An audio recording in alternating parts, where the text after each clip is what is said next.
મોરબીમાં 32 ગામના ઝાલાભાઈતો પરિવાર દ્વારા ઐતિહાસિક શક્તિધામ શનાળા ખાતે શક્તિવંદના કાર્યક્રમનું આયોજન કરવામાં આવ્યું હતું। આ કાર્યક્રમમાં સાંસદ કેસરી દેવસિંહ ઝાલાએ વ્યક્તિ નિર્માણ થકી સમાજ નિર્માણ અને સમાજ નિર્માણ થકી રાષ્ટ્ર નિર્માણ અને સ્વદેશી લોકલ ફોર વોકલને પ્રાધાન્યતા આપવા અનુરોધ કર્યો હતો।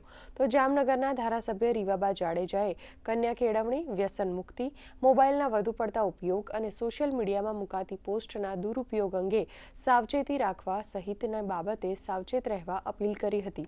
ઉલ્લેખનીય છે કે મોરબી જિલ્લાના સુપ્રસિદ્ધ ઐતિહાસિક એવા શક્ત શનાળા સ્થિત શક્તિ માતાજીનું મંદિર લોકોની આસ્થાના પ્રતીક તરીકે દેશ વિદેશમાં જાણીતું છે।